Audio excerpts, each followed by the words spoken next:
The number one misconception, the one you hear everywhere: Islam oppresses women.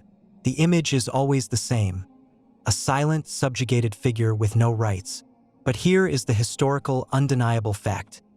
1,400 years ago, when the rest of the world treated women as property, unable to inherit, unable to divorce, unable to own a business, Islam gave them rights that wouldn't be seen in the West until the 20th century. Point 1. Financial independence. A Muslim woman's earnings are entirely her own. Her husband has no claim to them. She is guaranteed an inheritance. Her dowry, mahr, is a gift for her alone. The financial burden of the household is placed squarely on the man. This is not oppression. This is financial security and respect. Point 2. The right to say no. Islam gave women the right to choose their spouse. A marriage contract is invalid without her consent. She has the right to seek divorce. Point 3. The hijab. The media portrays the headscarf as a symbol of forced submission. But for millions of women, it is a symbol of liberation. It is a choice to be judged by her character, her intellect, and her faith, not by her physical appearance. It shifts the focus from the superficial to the spiritual. The truth, the oppression you see, is not Islam. It is culture. It is the failure of men to follow the teachings of the Prophet Muhammad, peace be upon him, who said, "The best of you are those who are best to their wives." Don't confuse a few bad actors with the divine law. The second lie is the most dangerous. Islam is a religion of violence and terrorism. This is the narrative used to justify wars and division. Let's talk about the word everyone misuses: jihad. Jihad literally means to struggle or to strive. The Prophet Muhammad said the greatest jihad is the struggle against your own lower self, your ego, your laziness, your bad habits. This is the internal battle every Muslim fights every single day.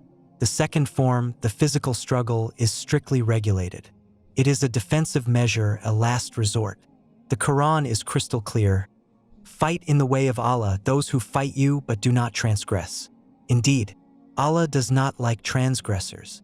Islam forbids the killing of non-combatants, women, children, the elderly, and religious figures.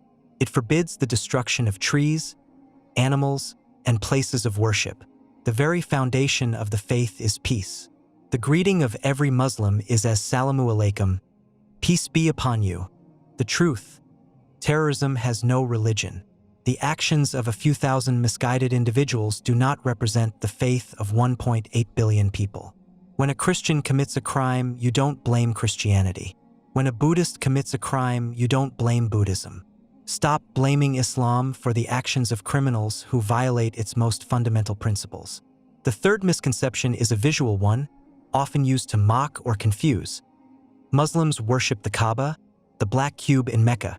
Look at the millions of people circling that structure. It looks like worship, right? Wrong. Muslims worship only one God: Allah. The Kaaba is not a god. It is not an idol. It is a focal point. Think of it like this. If a teacher wants 30 students to face them, they all face the same direction. The teacher is the focus, not the wall behind them. The Kaaba is the Qibla, the direction. It ensures unity. When 1.8 billion Muslims pray, they are all facing one single point on earth. It is a physical manifestation of global unity and brotherhood. The truth: the Kaaba is a symbol of unity, a spiritual compass. It reminds us that no matter where we are all part of one global community, submitting to the one Creator. The world is full of noise, but the truth is simple. Islam is a faith built on justice, peace, and the submission to the one God. It is a faith that elevated women, established rules of war, and demands unity. If you learned something new today, if a single lie was exposed for you, then this video has done its job. Here is your call to action. 1. Smash the like button to help this truth reach more people. 2. Subscribe to the Dawah Guy for more content that cuts through the noise. 3. And most importantly, share this video with one person, just one, who you know has been fed one of these 3 lies. Let's spread the truth, not the misconception. Assalamu alaikum, peace be upon you.